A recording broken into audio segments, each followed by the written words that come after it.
Decisions, decisions, decisions. Every day in offices around the globe, businesses are making all sorts of decisions. And employees at these companies are probably making an equal number of jokes about how their companies make their decisions. So, with some help from my good friend Dilbert, let's look at some organizational decision making.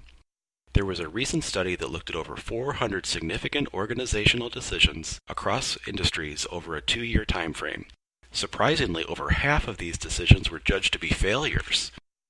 While that's interesting, as leaders, our next question is which decisions were successes and how can I learn from this to make better decisions for my organization?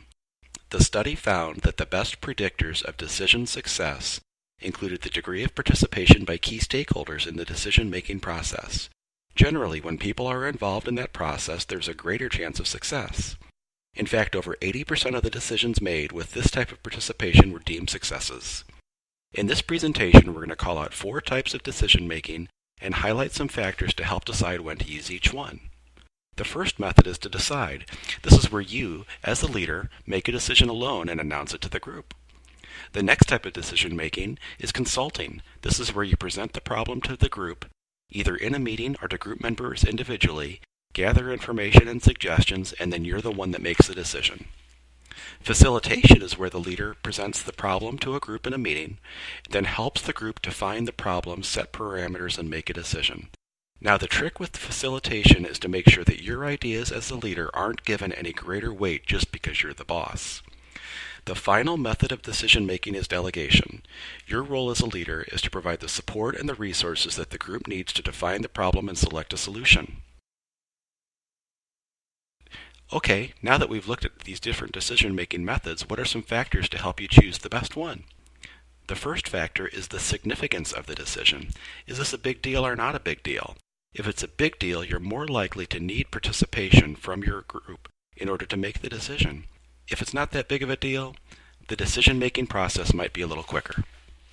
The next factor is the importance of the group's commitment to the decision. If the need for commitment is high, the more participation is generally needed. Next up is the leader's expertise. If the leader knows what they're talking about, or more importantly, if the group thinks they know what they're talking about, then the group is more likely to accept the leader's decision without extensive participation. The likelihood of commitment checks whether the group is likely to accept a decision that the leader makes alone. Goal alignment is whether the organization's goals align to the employee's individual goals. The more alignment, the less need for involvement. The next factor is group expertise. This checks whether the group has information and experience in the decision area. The more knowledge they have, the more likely they expect to be involved in the decision-making process.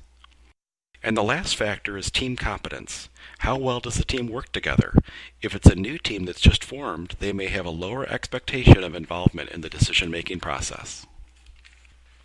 A Yale professor laid out a tool to help leaders make decisions based on these factors. It's sort of a choose-your-own-adventure model for decision-making. If leader expertise is high and group expertise is low, and so on, then you should choose this model of decision-making. I prefer to think of all of these as guidelines and considerations that help you assess a situation and then choose the best decision-making process. Doing this with a bias towards involving your team will almost always be well received. Of course, there's a time and place for leaders to make quick decisions by themselves. Decision-making scenarios are often great opportunities to coach and develop those we serve as leaders, so seize as many of them as you can to help get your teams involved. Thank you.